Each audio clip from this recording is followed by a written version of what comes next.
O mês de outubro, dentro do contexto dos eventos espíritas, é destinado invariavelmente à recordação histórica daquele que teve a missão de sistematizar e organizar a doutrina dos espíritos. Estamos falando de uma das personalidades que mais influenciou o pensamento no século XIX, inicialmente na Europa, como veremos. Estamos falando de Hippolyte Léon Denisard Rivaio, que nasce precisamente a 3 de outubro de 1804. Enquanto nascia aquele menino filho de Jean-Baptiste Antônio Rivaio e senhora Jean do Ramel, enquanto ele nascia no distrito industrial de Lyon, no interior da França, a França que já tinha vivido as consequências dos ventos revolucionários da Revolução Francesa e que tinha deposto toda a família real francesa, o rei Luís XIV, a rainha Antonieta, Maria Antonieta, que foram levados à prisão por aqueles que constituíram a Revolução Francesa. À frente desta, as personalidades de Robespierre e Danton, que insuflaram o povo para destituir a família real francesa, e a França vivia naqueles anos entre 1789 e 1795, que foi o período do início da Revolução Francesa. Em julho de 1789, a Revolução Francesa explode em Paris, destituindo a família real monárquica francesa. E entre 1789 e 1795, a França viverá os dias agitados e dolorosos da política da contra-revolução, daqueles que não aceitavam a instalação da República, daquela revolução que pregava igualdade, liberdade, fraternidade, chegando até o ano de 1795, quando se instala a Assembleia Nacional Constituinte Francesa e a França se acalma. Mas Hippolyte Léon Denisard Rivaio, que vem com uma missão extraordinária de receber os ensinos dos espíritos, ele nasce um pouco depois, em 1804, portanto, no início do século XIX, em uma França já apaziguada, e no dia exato em que ele nasce, destina-se Napoleão Bonaparte para sua primeira prisão, seu exílio, na ilha de Elba. Naquele exato dia em que Hippolyte Léon Denisard Rivaio nascia, Napoleão Bonaparte era levado para Elba preso. E aquele menino trazia uma missão extraordinária,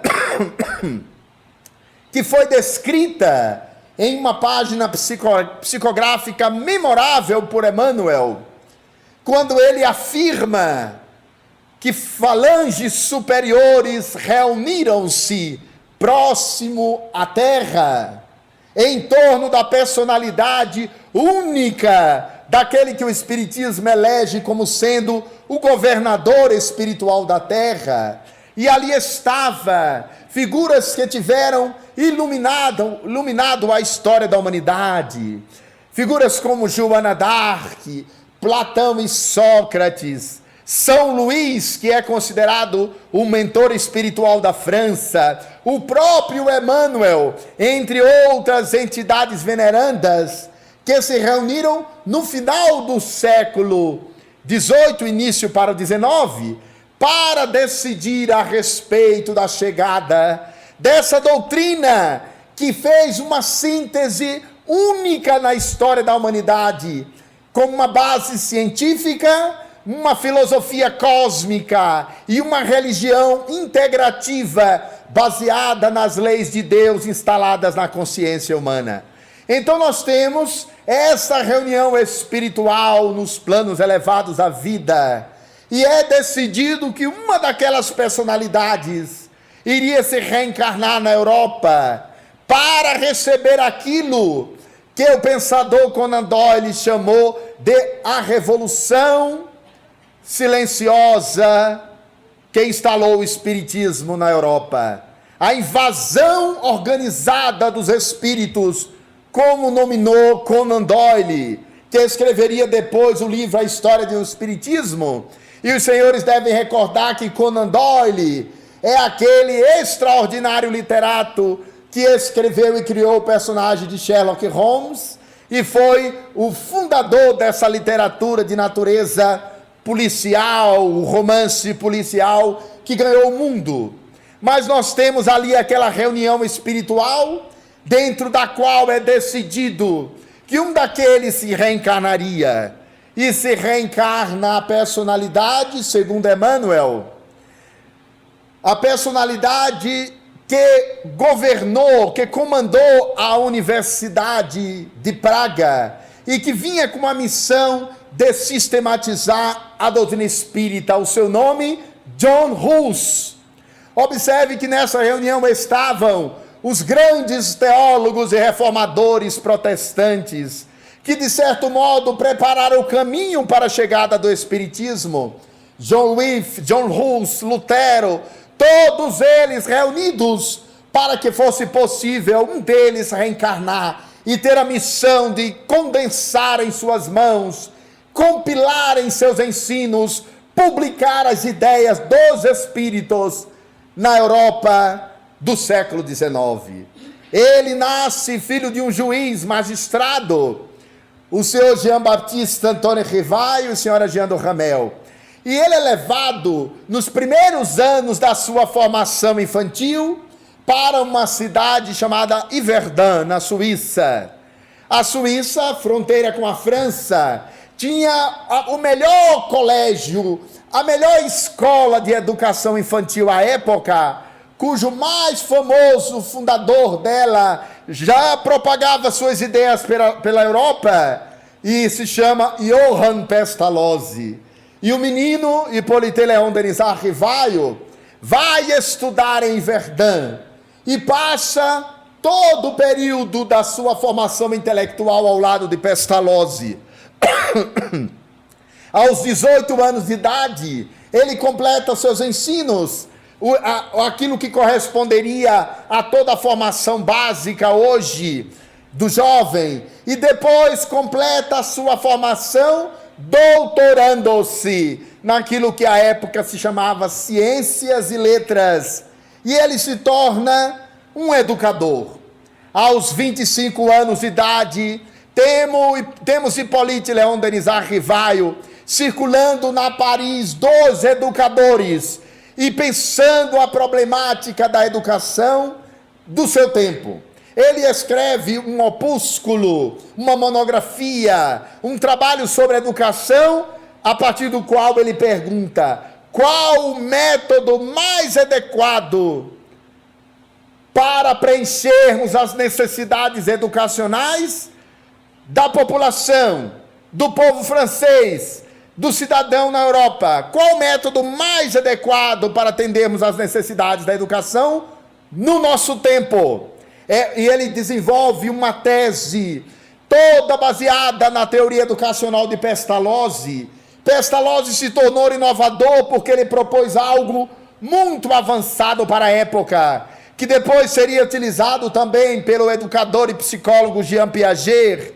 Mas o Pestalozzi propõe, junto com o professor Rivaio, que a criança deveria primeiro experimentar o conhecimento, depois racionalizá-lo.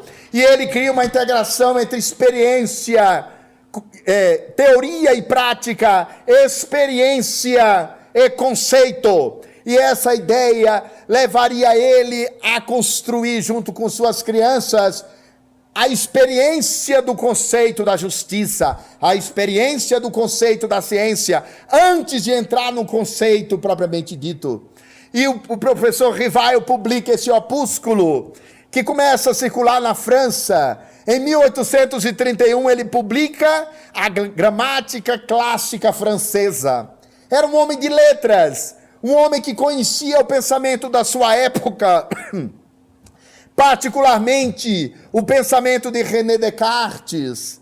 Ele se tornou um racionalista completo e divulgará as suas obras pela Universidade de Paris, para se casar no ano de 1831 com uma jovem professora primária, do curso primário, Amélie Gabrielle Bouder.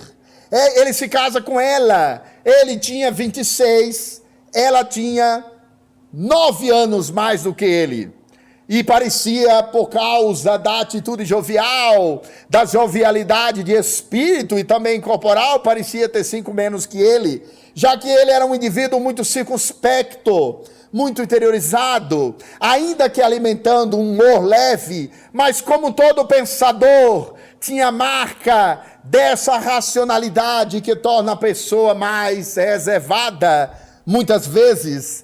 E ele está no auge da sua vida, quando o instituto que cria, ele cria uma escola, chamado Instituto Politécnico de Paris, ao lado de um tio seu, irmão do seu pai, que não sabendo gerir bem os negócios, gerir o instituto, leva o instituto à falência, e ele vai à bancarrota, perdendo aquele instituto que ele criara.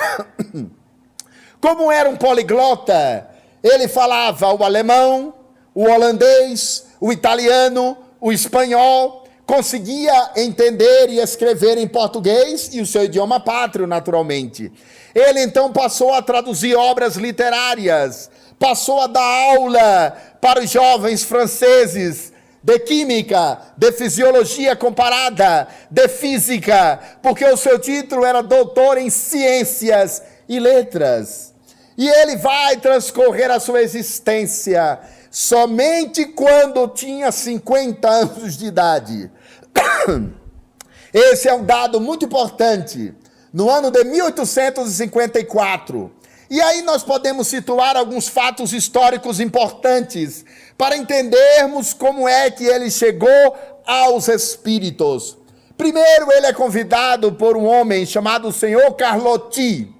O senhor Carlotti era da Córcega, corso de origem, um homem que tinha um temperamento muito exaltado, muito entusiasmado com as ideias novas. E os senhores podem até se surpreenderem, mas os fenômenos espíritas estavam espalhados pela Europa. Victor Hugo estava observando esses fenômenos, Conan Doyle, William Crookes, e outros pensadores. A aristocracia francesa se reunia à noite para ver o estranho fenômeno das mesas que andavam com suas próprias pernas, as chamadas mesas girantes ou dançantes. Isso se tornou tão espalhado na Europa que chamou a atenção de intelectuais, de filósofos, de monarcas, de reis, e de um pensador que não se poderia esperar que chamasse a atenção dele. Aqueles que fizeram o curso de economia, ou quem sabe de sociologia, ou ciência política, ou história, não poderão ignorar a figura do extraordinário materialista Karl Marx, que teve a sua missão, e que, por incrível que pareça, ele cita na obra O Capital, uma nota de rodapé na qual ele diz e afirma: as mercadorias não chegam ao mercado à semelhança das mesas que andam com as suas próprias pernas. Ele, que era um ateu confesso e completo, cita o fenômeno das mesas girantes.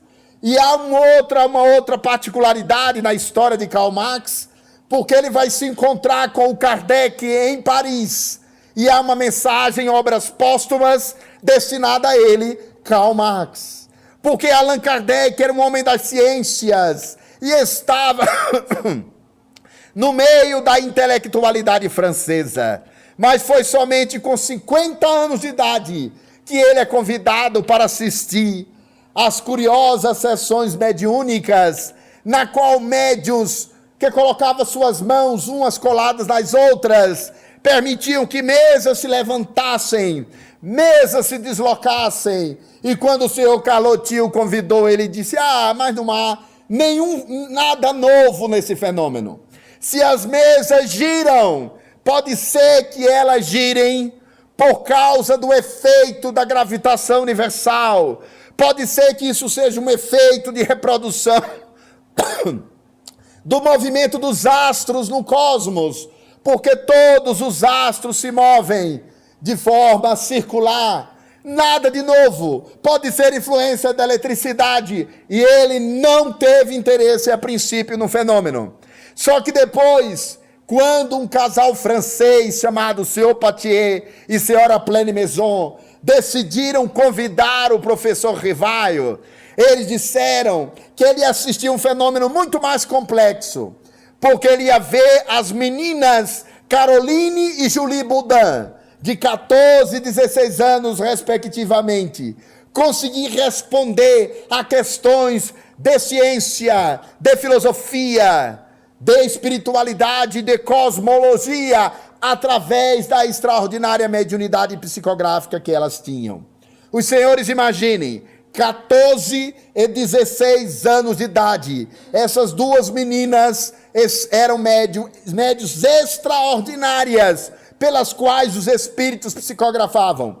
Quando Kardec ouviu falar delas, e da senhorita Roger, que era uma médium que entrava em transe e transbordava-se em estado sonambúlico, respirando o mundo espiritual e o descrevendo, então ele decidiu assistir àquela reunião. Dizia ele: na ausência dos fatos, a dúvida é a posição do homem prudente. O verdadeiro cientista não pode crer antes de observar, mas não tem o direito de descrer antes de pesquisar. Então ele foi como pesquisador e observou as psicografias das meninas. Entregaram para ele um caderno com centenas de perguntas e respostas para que ele as compilasse. E ele começou o seu diálogo com aquelas meninas. A primeira providência que ele tomou foi elaborar uma metodologia. E um dos maiores méritos de Kardec foi a sua metodologia. Foi o método que ele empregou para lidar com os espíritos. Porque a lida da humanidade no mundo espiritual é uma coisa conhecida milenarmente. Os gregos faziam consulta aos seus oráculos. Os egípcios faziam consulta às suas pitonisas. Os hebreus faziam consulta aos seus profetas. E todos falavam desse misterioso mundo invisível que inspira as profecias, que influencia os sonhos, que escreve, que psicografa e que aparece por toda parte entre todas as religiões. No entanto, o professor Hippolyte Léon Denis Rivaio elaborou uma metodologia, um processo de segurança para que ele não embarcasse em uma situação estranha à sua condição de cientista. E então ele estabeleceu o método. O primeiro princípio do método de Kardec é a universalidade do ensino dos espíritos. Ele queria saber se era possível os espíritos responderem a questões complexas de natureza filosófica e científica, da mesma maneira na cidade de Paris, na cidade de Bruxelas, que era muito acessível para ele, nos vários distritos da França. Então ele elaborou o questionário e começou a mandar as perguntas para os médiuns, para ver se eles conseguiam responder da mesma forma as questões que ele elaborava na área da evolução biológica, da astrofísica, da ciência da física, da filosofia, da história, das leis de evolução da humanidade. E ele submeteu os espíritos àquelas questões. E ele ia comparando as respostas. e sem o saber ele estava lidando com o método que hoje é a chamada teoria consensual da verdade, elaborada no século XX por Jürgen Habermas, que é um filósofo da segunda geração da escola de Frankfurt, na Alemanha. Ele elabora a ideia que a ciência e a verdade são consensos estabelecidos historicamente. Kardec queria o consenso dos espíritos. Ele dizia, é necessário submeter as mesmas questões para diferentes fontes mediúnicas e para a universalidade dos espíritos. Então afirmava ele, do menor ao maior, do menos evoluído ao mais elevado, todos terão um ponto de vista a me apresentar, para que possamos conhecer o caráter multifacetário do mundo espiritual. E ele foi colocando essas questões para os espíritos e comparando as respostas. A pluralidade das fontes mediúnicas e a universalidade dos espíritos. Ele chamou isso de a doutrina espírita, resultado do ensino coletivo e concordante dos espíritos. Era necessário que os espíritos coletivamente respondessem, para que não fosse o ponto de vista particular de um deles, porque o maior dilema da ciência na humanidade e do conhecimento é o caráter opinativo dele. Charles Darwin elaborou teorias científicas, mas expressou nelas a sua visão de mundo, o seu ponto de vista da realidade. Karl Marx, Sigmund Freud, todos os grandes cientistas pesquisaram e estabeleceram um ponto de vista da realidade. E como nós sabemos, todo ponto de vista é a vista de um ponto. Kardec queria a visão universal daqueles que haviam partido para o outro lado da vida. Então ele afirma, não foi a teoria espírita que gerou os fatos sobre os quais ela se debruça. Ao contrário, esses fatos se espalharam pela Europa. E ele dizia, não foi eu quem os criei, não foram sequer os médios quem os criou. Os espíritos provocaram-nos e agora compete-nos estudá-los. Então ele estabeleceu a universalidade do ensino dos espíritos e a pluralidade das fontes mediúnicas.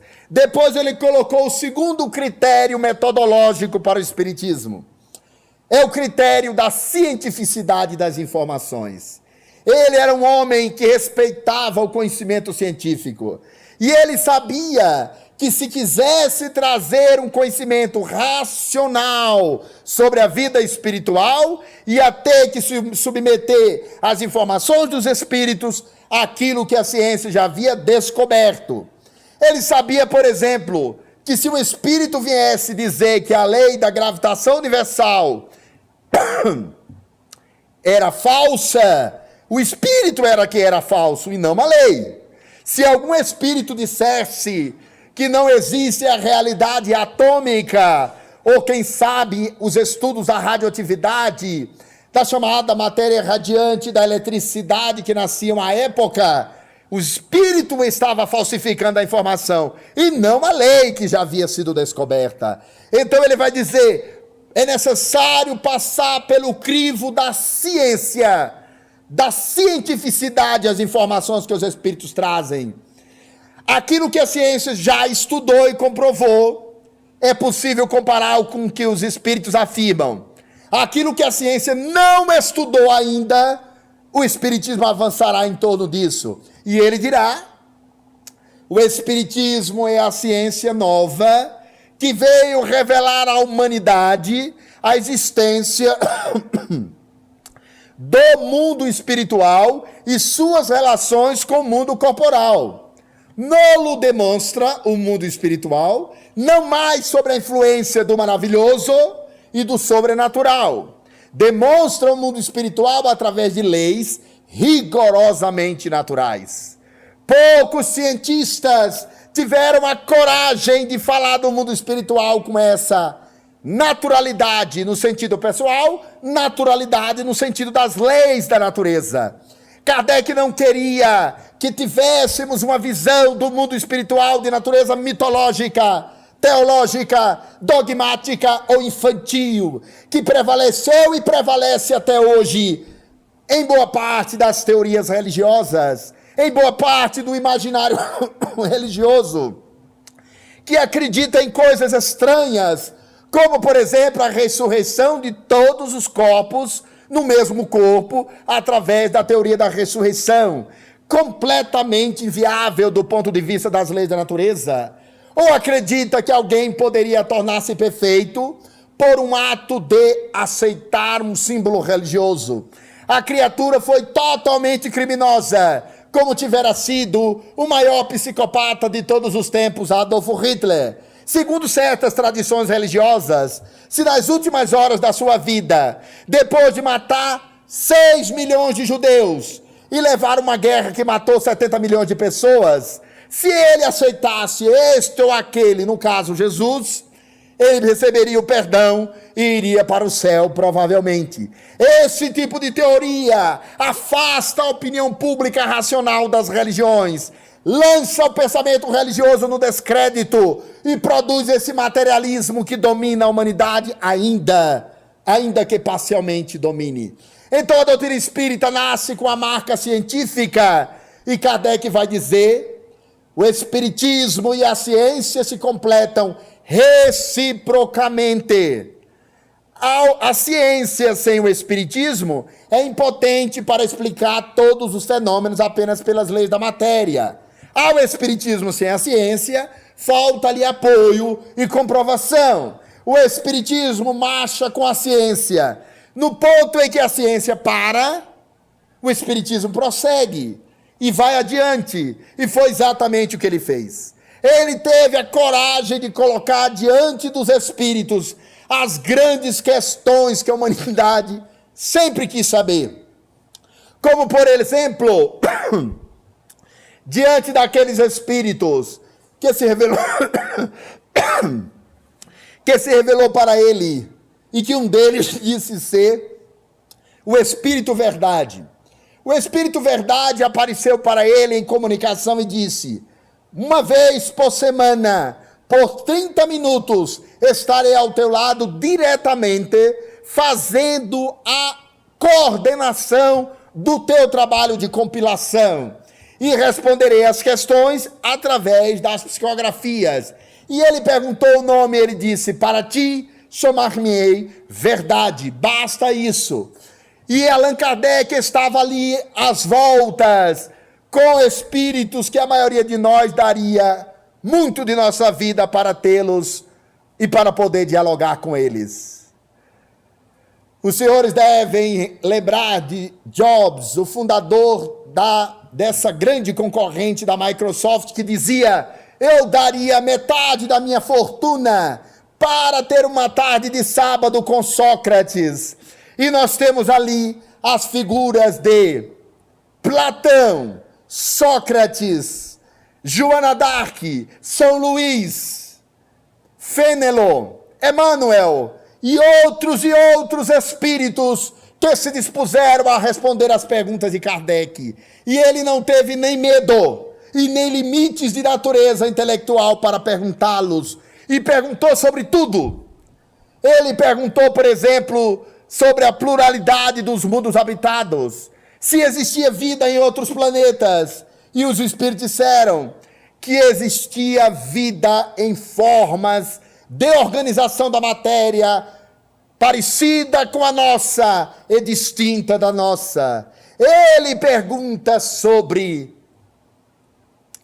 aquilo que integra o espírito ao corpo físico.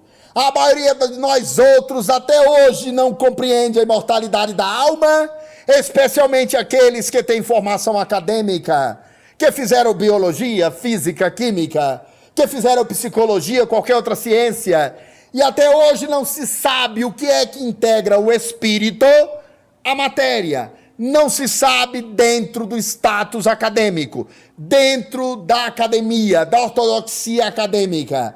E ele fez a pergunta exata que nós precisávamos saber: qual a natureza do liame que integra o espírito, que René Descartes dizia ser a parte divina do ser humano, a única parte que não se submete à fisiologia, que é responsável pelo pensamento, e Descartes vai criar o dualismo espírito-corpo.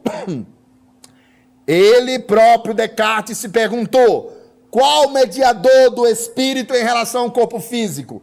Já que o corpo físico é biológico, submete-se a leis biológicas, é atômico, é molecular, é celular, é fisiológico, é perfeitamente explicável pela biologia e reproduz todas as leis que todos os corpos vivos da natureza os têm.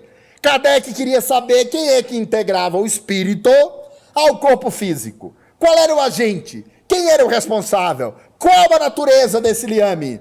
E os espíritos dizem que esse liame era de natureza semimaterial, bastante sutil para vós, humanos, ainda grosseiro para nós. Mas ficais sabendo que esse liame é de natureza semimaterial. Kardec preferiu dar o nome a isso de perispírito. O perispírito é um importante conhecimento da doutrina para que nos compreendamos a relação do espírito com a fisiologia, com os órgãos.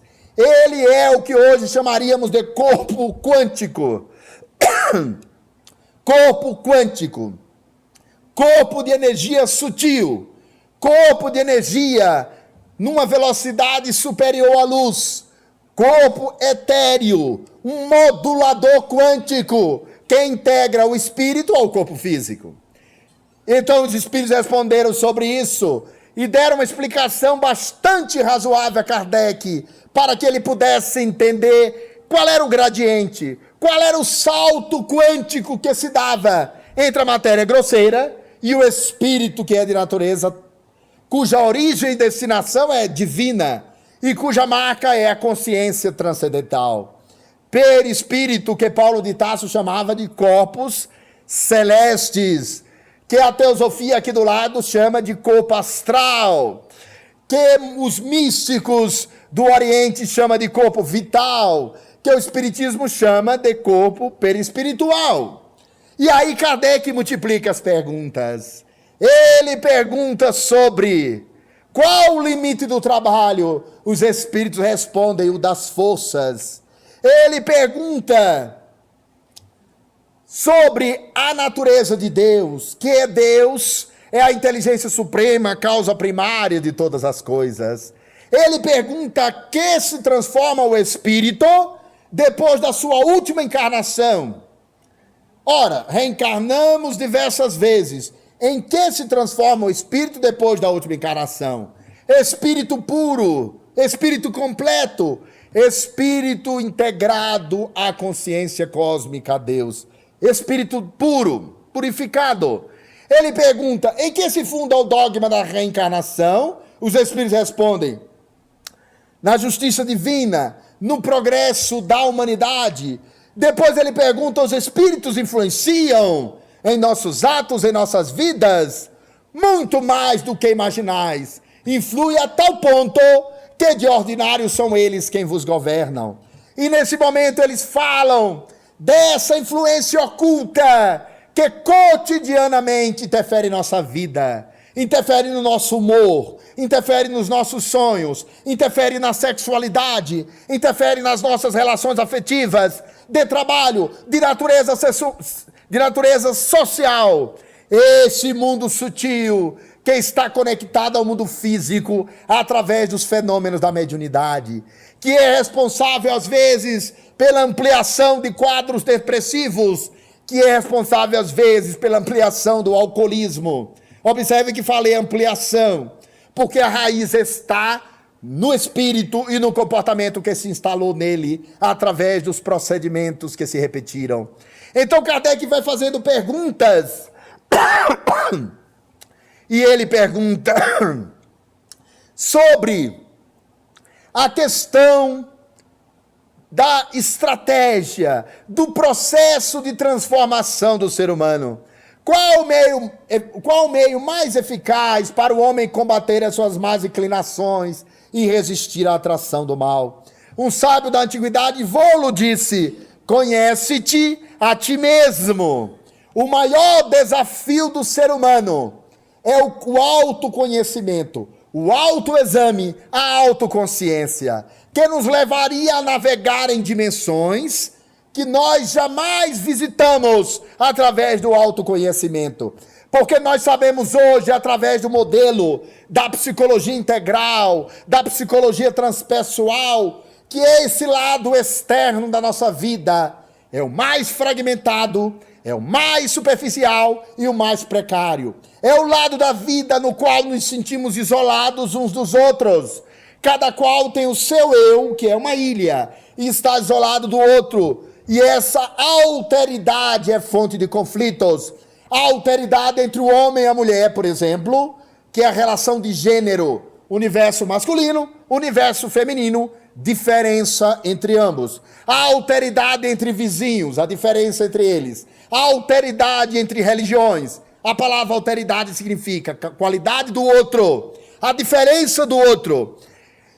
Quando nós aprofundamos através do Espiritismo a compreensão do que é o ser humano, descobrimos que no Espírito, todos nós não somos alteritários, diferentes. Ao contrário, no Espírito nós somos unitários, únicos, porque a nossa fonte é divina. E essa sabedoria a humanidade não dispõe ainda. A doutrina espírita nos ensina que se formos além do ego, além da personalidade, além do estado de vigília, se entrarmos no mundo dos sonhos, como queria Freud, interpretando-os, se avançarmos na direção dos arquétipos, como queria Jung, se formos mais longe ainda, encontraremos na nossa essência uma potencialidade divina que não estamos sequer empregando, porque não conhecemos e não temos capacidade de aplicá-la. Então a doutrina espírita é a doutrina que evoca o potencial divino. Os senhores imaginem, as pessoas são treinadas para desenvolver o potencial humano, o que já é uma grande coisa. Então lá na sua empresa você faz cursos de qualidade total, de reengenharia, de técnicas, de relações humanas, para potencializar o potencial humano. Agora, se você faz um elo do potencial humano com o potencial divino, que é a exploração criativa do mundo interior, que é o autoconhecimento, que é a descoberta do espírito, aí você vai descobrir dimensões que você nunca empregou, nunca explorou, nunca utilizou, porque não fez o caminho do autoconhecimento. Então Allan Kardec multiplica as perguntas sobre qual a forma mais eficaz para o homem combater as paixões, abnegar-se, perguntas sobre a caridade, e ele pergunta: qual é a virtude mais meritória entre todas as elas? Sempre nós queremos saber qual é a virtude mais importante. Seria a honestidade? Seria a generosidade? Seria a benevolência? Seria a caridade? Seria a esperança? Seria a fé? Qual a virtude mais importante? Kardec perguntou. Qual a virtude mais completa? E os espíritos disseram: a caridade quando praticada desinteressadamente. Observem a sutileza do conceito. Os espíritos sabiam, na sua superioridade intelectual e filosófica, que nós praticamos o bem, preocupado que estamos, às vezes, com o nosso futuro. E Kardec perguntou também sobre isso. Ele pergunta assim, aqueles que praticam bem, preocupados com seu bem-estar no futuro, nesta e na próxima existência, neste e no próximo plano, tem algum mérito? Sim, tem o mérito da ação, mas não da intenção, porque a intenção não é pura. A intenção nesse caso é: eu quero chegar no mundo espiritual e ser recebido lá em uma boa condição. Essa intenção é interessada. O nível mais completo da caridade é aquela que se pratica desinteressadamente. É algo muito profundo, porque a caridade pela caridade, é o amor pelo amor, é a justiça pela justiça. É o nível mais profundo da espiritualidade. É quando você ama o amor e por isso você pratica o amor. Você já está tão integrado na fraternidade que o único significado das ações para você é ser fraterno. Então é ação pela ação, sem nenhum sentido mediador de troca. Allan Kardec multiplicou as perguntas e a 18 de abril de 1857 ele lançou a primeira edição do Livro dos Espíritos, que tinha 419 questões. Depois ele vai publicar a segunda edição com 1021 questões. Mas a primeira ele publica a 18 de abril de 1857 e ele chama o Livro dos Espíritos. Quando ele foi assinar a obra, ele já era um homem conhecido, um escritor famoso na Europa. Ele ficou numa situação muito inquieta, porque ele disse: não é correto da minha parte que eu coloque o meu nome civil, já que o nome dele era conhecido e poderia fazer uma confusão e as pessoas acharem que ele era o autor da obra. Ele sabia que não era, que ele tinha feito o papel do interlocutor, daquele que pergunta, daquele que tem coragem de organizar os ensinos, de oferecer didática ao livro, conferir organização. Então ele perguntou aos espíritos o que fazer. E o espírito Zéfiro disse para ele: coloque o nome que você teve numa encarnação que você teve há quase 2000 anos atrás, entre os povos druidas, quando você se chamou Allan Kardec. Aqui mesmo, nas antigas Gálias, porque a França, todos nós sabemos que a França de 2000 anos atrás era chamada as Gálias, e ali morava o povo gaulês, os povos celtas, e ele tinha sido um sacerdote celta e druida, que tiveram o nome Allan Kardec. Então ele pegou esse pseudônimo e publicou o Livro dos Espíritos. E há um encontro muito belo no lançamento desse livro. Na livraria, num palácio, no Shopping Palais Royale, naquele sábado de 18 de abril de 1857, ele está com seu editor, o seu Didier, está colocando os livros, entrando na livraria, e lá do outro lado da porta está entrando um jovem de 21 anos de idade. Esse jovem entrou na história com o nome de Camille Flammarion. Camille Flammarion foi um astrônomo, que segundo ele próprio, os espíritos, era a reencarnação de Galileu Galilei. E ele escreveu um livro chamado Pluralidade dos Mundos Habitados, Camille Flammarion, cuja introdução se chama Uranografia Geral, em que na introdução ele entra em estado de transe sonambúlico e assina Galileu Galilei, mas ele está na personalidade de Camille Flammarion. Ele entra na livraria e está entrando o professor Hippolyte Léon Denisard Rivaio, e quando ele entra, ele começa a olhar o livro e ler, e ele pergunta para o editor: de quem é este livro, que já estou sentindo tanto prazer com a sua leitura? Quem é o seu autor? O Didier disse: ele está entrando com o seu secretário, você vai poder conhecê-lo. Kardec contava 60 anos, praticamente. Ele era um jovem de 21 anos. Eles se encontram, se abraçam, e o discípulo vai amar o mestre agora, de tal maneira que vai ser aquele que vai pronunciar o discurso no cemitério Père Lachaise, em Paris, quando da partida de Kardec. E Kardec publica o Livro dos Espíritos em 1857, em 1859 o que é o Espiritismo, em 1861 o Livro dos Médiuns, em 1864 o Evangelho segundo o Espiritismo, em 1865 o Céu e o Inferno, em 1868 a Gênese, e na Gênese ele vai colocar 3 frases que merecem ser recordadas agora, para que tenhamos a dimensão da doutrina, quando ele diz: a doutrina espírita é resultado do ensino coletivo e concordante dos espíritos. E ele complementa: Deus não prova o seu poder e a sua grandeza pela aberração de suas leis, mas pela imutabilidade delas. A maioria de nós acredita que Deus vive transgredindo as suas próprias leis. Ele coloca a fortuna na mão de alguns, e se essa pessoa está usando mal a fortuna, nós achamos que Deus vai lá e tira a fortuna dela. Outros acham que está na pobreza e a qualquer momento, por capricho divino, vai ficar rico. Outros acreditam que está com câncer degenerativo e só porque pediu a Deus, como se Deus não soubesse antes que ele vai ter o câncer, como se Deus não soubesse que ele está com câncer, como se Deus não soubesse quantos dias lhe falta ainda, vai pedir para que o câncer desapareça. Ele pode pedir, mas ele não pode imaginar que Deus não saiba disso antes, porque a maioria de nós acredita que o universo é uma sucessão de acasos. Os cientistas acreditam que o Big Bang foi uma explosão casual.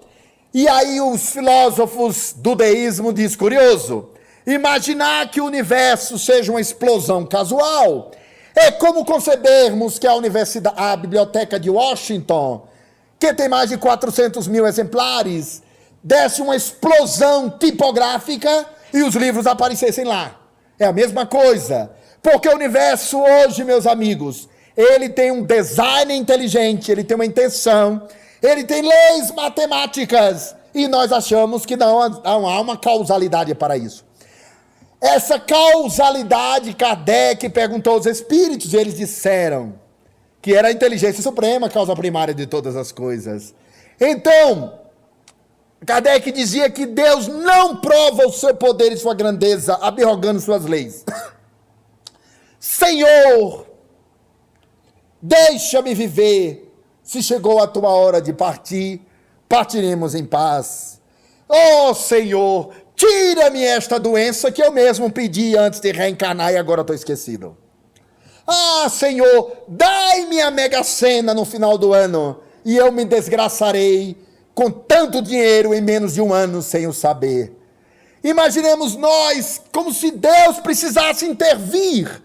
Todos os acontecimentos da nossa vida estão mapeados no inconsciente profundo e nós vamos desenrolando o nosso destino como se fosse um novelo de elos, de atração.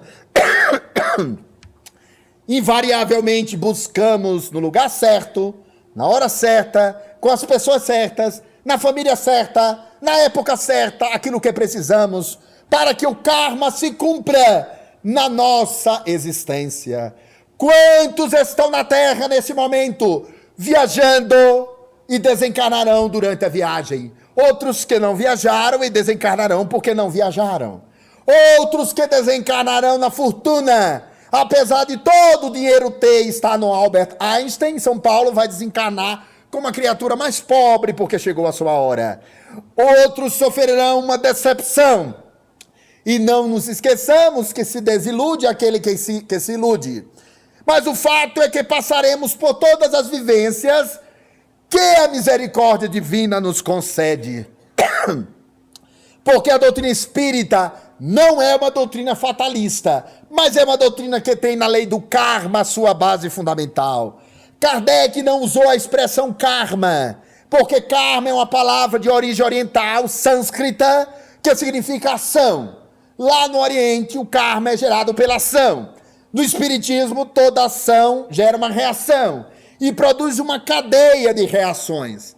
O problema é que entre a causa e o efeito, a ação e a reação, entra a plasticidade da misericórdia de Deus. Por isso, o Espírito Emmanuel, conferindo uma dimensão otimista à doutrina espírita, e falando de uma mensagem de esperança, ele diz: quando as leis kármicas nos procuram para o ajuste de contas, se nos encontra a serviço do próximo, determina as leis que a cobrança seja adiada indefinidamente. Olha que coisa maravilhosa, gente. Para nós espiritistas, budistas, hinduístas, reencarnacionistas que somos, que acreditamos na preexistência da alma, na imortalidade do ser nas vidas sucessivas, Emmanuel diz que se as leis perfeitas, porque se a lei da gravidade é perfeita, meus amigos, o Dr. Amit Goswami disse que a lei da gravidade foi pensada matematicamente, ela é 10 elevada ao expoente a 40ª potência. O Dr. Amit diz que se tivesse um expoente a menos ou a mais, um expoente a menos ou a mais, a lei da gravidade não permitiria a criação do universo, a formação das galáxias, porque Deus é o matemático perfeito que elaborou a lei da gravidade. Se ele é um matemático para leis físicas, químicas e biológicas, nós sabemos hoje que as moléculas se integram matematicamente. H2O tem que ter dois átomos de hidrogênio, um átomo de oxigênio forma uma molécula de água. Se você colocar mais um átomo, vira uma molécula de água oxigenada. Não é isso? Deus é um matemático, um químico e físico completo, porque o homem só descobre essas coisas. Mas quem os concebeu é matemático. É tão matemático que colocou o Sol distante da Terra a 149 milhões e 500 mil quilômetros. Se fosse mais próximo, o planeta teria dias maiores, o calor seria mais insuportável, que já é em algumas regiões, e a vida seria inviável. E a noite teria 60 horas, se fosse mais distante do que é. Então a doutrina espírita apresenta a lei do karma, a lei de ação e reação, da reencarnação, não para nos falar de punição, mas para nos falar da misericórdia divina, para dizer com o livro dos Espíritos que nós temos uma nova oportunidade, que aquilo que não completarmos agora, completaremos amanhã. Por isso que o Espírito Emmanuel diz: Senhor, ajuda-me a compreender que a felicidade mais alta sempre será a de cumprir-te os desígnios, onde e como queiras, hoje, agora e sempre. Compreendamos, portanto, nesse momento da nossa existência, que a nossa vida não é casual, que o nosso destino não é casual, que nós vivemos em um elo de causalidades conscientes, dos quais nós partilhamos e compartilhamos antes de renascer. Pedimos um perfil genético com as fragilidades já previstas na relação perispírito-corpo físico. Pedimos uma história de vida que vai se desenrolando e tanto mais qualificada será quanto mais consciente formos. Sócrates dizia: a causa de todos os males humanos é a ignorância.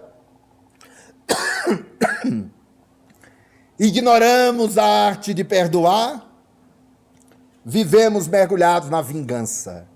Ignoramos a arte de nos abnegar, vivemos mergulhados, presos e apegados ao ego. Ignoramos a imortalidade da alma, morremos de medo de morrer. Ignoramos a arte de servir, nos tornamos pessoas entediadas e infelizes. O Dr. Amit Goswami diz que tem na Vedanta uma história segundo a qual uma pessoa dormiu e adormeceu e sonhou maravilhosamente com mundos paradisíacos. No sonho ela estava alegre, vitalizada, feliz e harmônica. E de repente ela acordou, e quando ela acordou ela descobriu que aquela festa toda era só no sonho.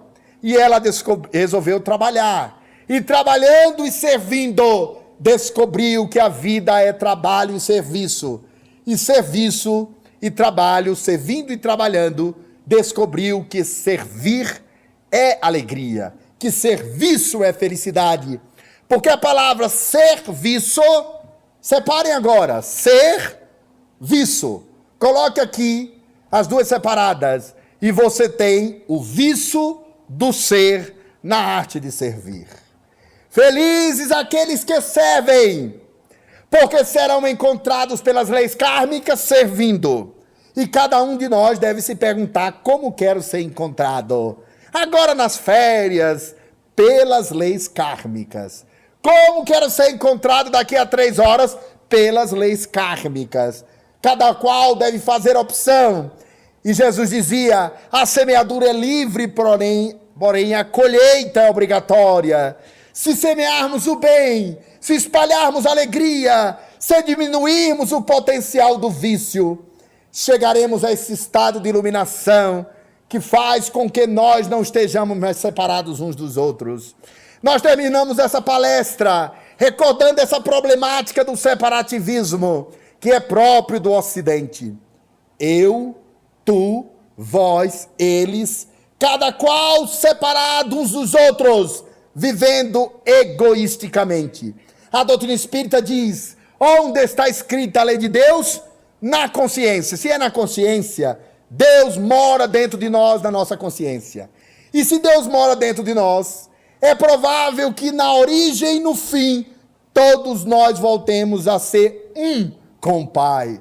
A mensagem de esperança do Evangelho, quando Jesus disse: eu e o Pai somos um só apenas, um só. Eu sou a luz do mundo. Nós podemos entender que a separatividade é uma ilusão desse estado de consciência, que na consciência profunda nós somos um só, todos com Deus. Isso descobriremos pelas leis da reencarnação, pela lei das reencarnações e da evolução, despertaremos essa luz e voltaremos para Deus na consciência com Ele. Então, a proposta do Espiritismo é desse grande despertar da divindade e da unidade. Na unidade poderemos dizer, como dizem os seguidores da filosofia Vedanta, como diz o Livro dos Espíritos: Deus que está em mim, saúda Deus que está em você. Ou dito de outro modo, saúdo você do lugar no qual eu e você somos um só, Deus. Isso quebra o paradigma do separativismo e nos integra todos na consciência cósmica. No dia que descobrimos isso, que expandimos a nossa consciência, que nos tornamos pessoas conscientes, vamos evitar a depressão, extinguir o suicídio, desfazer o homicídio, eliminar a escuridão. Vamos despertar a consciência, sair da ilusão para a realidade, do vício para a virtude, da morte para a imortalidade. Vamos despertar o potencial cósmico que está em nós e nos amarmos tanto que o paraíso será aqui e agora, na Terra, em todo o planeta, vivendo com consciência. Perguntaram a sua santidade o Dalai Lama: qual o melhor sinônimo para a paz? Ele respondeu: consciência desperta. Se a consciência desperta é a causa da paz, tudo que obscurece a consciência, o álcool, o vício, a droga e a violência, gera a própria violência no mundo. Esclareçamos a nossa consciência, despertemos a nossa consciência e encontraremos a paz. Num poema que diz: desperta a tua alma adormecida nas ilusões perigosas desta vida. Não te detenhas ante as sombras do caminho. As belas rosas também trazem seus espinhos. Se alguém magoou teu coração, não te entristeças, segue em oração. Sendo a vida na terra passageira, se caminhas para a libertação, esquece as ofensas e perdoa. Segue para a tua evolução. Se tens conhecimento do Evangelho, se praticas um pouco a caridade, não pode dizer que não sabes ou não conheces o que é a felicidade. Ergue teu olhar, fita a natureza. Pensa que pode ser leve o teu fardo, suave o teu coração, se tiveres no teu coração Jesus. Que essa grande luz nos ilumine a todos, nos envolva e nos permita despertar a nossa própria consciência. Vocês assistiram a palestra e agora vão ser beneficiados pelo passe. Depois do passe, quem tiver interesse, pode estar conosco lá na Livraria Mário Carvalho, conhecendo o nosso livro, Construindo a Paz. Esse livro a gente dedicou toda a paz. Fala gente, porque é um trabalho nosso com a espiritualidade. O primeiro capítulo destinado à pacificação das emoções. O segundo capítulo, Educação, Consciência e Paz. O terceiro capítulo, a cultura de paz. E o quarto capítulo, talvez a conclusão de todos eles, a paz de espírito e o espírito da paz. Vivamos em paz, proclamemos a paz e testemunhemos a paz. E quem quiser o Construindo a Paz, toma o passe e depois vai buscar o livro da paz na livraria Mário Carvalho conosco. Que além de receber um abraço, que não vai ser o último, vai ser o primeiro de muitos, né? Porque às vezes a gente abraça o outro, já pensou se fosse o último? Aí você diz o teu, porque eu vou continuar abraçando. Mas o fato é que nós estaremos aguardando vocês e fazendo votos de muita paz, de muita harmonia, encerramos essa palestra com o gesto que Mahatma Gandhi usava para os seus compatriotas de suavidade e paz, quando ele fazia Namastê. Deus que está em mim, saúda Deus que está em você. Muito obrigado.